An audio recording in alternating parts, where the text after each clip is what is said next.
Hi, I'm Brian with Tyrant Milsim, and today we're going to be going over my loadout.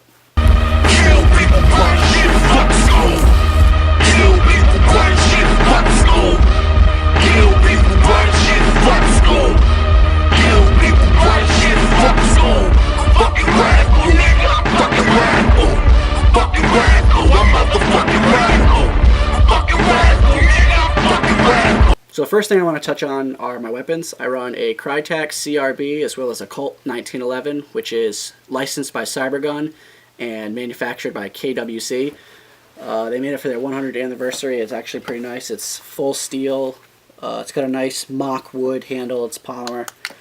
It's pretty nice. Runs on 12 grams CO2. The only thing I don't like are these mags are absolute shit.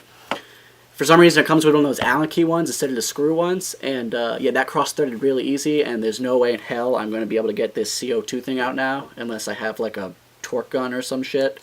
It's not happening. I'm just going to buy new ones. So when you get this, if you get this, make sure you buy different mags. I mean, you should have more than one mag anyway. I'm a noob, so I don't, but you should definitely get more mags. What I really like about the Krytac is they never let you down once you wire it to Dean's, because one of my first times using it on the field during Spring Offensive 8, first time I tried taking the battery right out, the connector right there on the top that runs to the gearbox just popped right off, so I spent the first 15 minutes trying to fix that. Good thing Dave on Tyrant Kings here can fix stuff up for us, so he helped us wire it to Dean's. Really good. Next, we're going to go over the BAE Specialty Defense Systems RBAV. You might notice this from one of our previous videos. We went over the RBAV in general, but here we have a team loadout.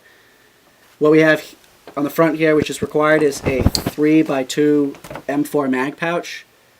There's two systems of accessing your mags, and that is either Velcro or bungee cord on the bottom.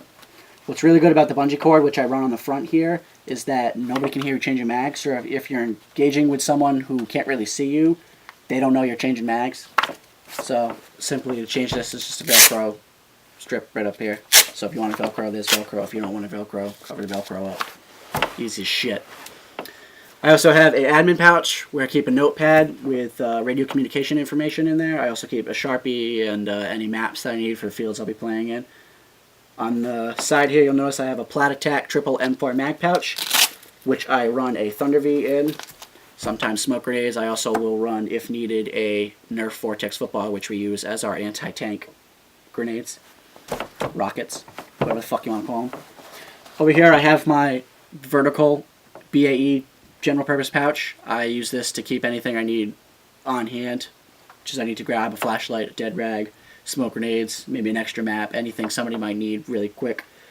Keep it on the left side here because I'm right-handed, so I run my gun over here, so that's not in my way of my arm if I want to drop my arm down, or if I'm going prone or crouching and need to get in.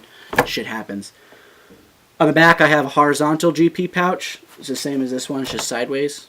That's what horizontal means. I keep glow sticks in there, a charger if anybody needs it. It's a toolkit from time to time if one of our players doesn't have one. Somebody usually does, so I don't have to carry extra weight because you can always pawn it off on somebody younger than you, which is really good. I also have the same mag pouch on the back as well, which I use for buddy mags. I leave that Velcro so I can hear whenever some asshole is taking my mags, and then I can hunt them down and find them if they don't return them. What I also want to mention about this RBAV too is the internal pockets. We went over that in our previous video, which you can see for more information about the general RBAV. I run my radio inside one of these pouches here on the side. It holds it pretty well. It closes right on top. It's easy to access if you need to just get at it, pull the tab back, pull it out. I run that over up here to talk, and then I run a wire up through the back, just weave it through the molly into my Ear Pro on my helmet. Lastly, I'm going to go over my Lancer Tactical Replica airframe with the legendary Tyrant King snakeskin pattern on it. Right here I have some FMA rail adapters to run my Howard Lights Air Pro. Really good for if you're sitting around a lot. They amplify sound, mostly from the front and the sides, not really so much from the rear. So if you jack that up really loud, you can hear a lot of stuff going on around you. I actually used it to spy on a conversation one time. Nobody knew I was there. Works pretty well. The only thing that not so good about it is it picks up sound that's really close to you. So if someone's walking through some leaves, you're also going to pick that up, and you're going to freak the fuck out, and you're going to turn around and be like, there's somebody right behind us. But really, it's just you kicking leaves around like a fucking idiot. On the front here, I have a Wilcox Shroud. This is a real shroud because I'm going to run real MVGs one day because I'm a fucking thug. I also have my iPro bungee cord up to the sides here for easy access on and off without having to take a strap off or on. It's a pain in the ass to do. Nobody likes doing that.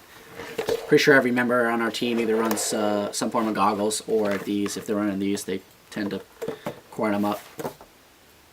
We'll just cut that up. Makes no sense. We'll just crossfade to the back. And in the back, I run a green V-light. That is for nighttime identification. So for when we're running with our players, we know, who's on what team or whatnot. Some of our players run the red ones as well. I like to run a red. It's not on there right now, but it's a red wristband for like running at night.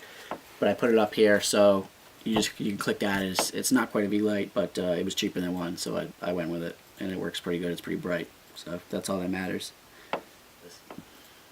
I'm Brian with Tyrant Kings Milsim. Thank you for watching, and don't forget to subscribe.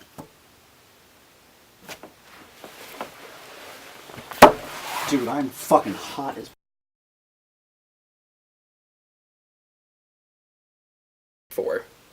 In addition to the physical differences between the PKM and the Stoner, there's some mechanical differences as well. The PKM has a version 8 gearbox that, while being more robust and designed specifically for a high rate of fire and a sustained rate of fire... Orange, push up, bring it in guys, push up.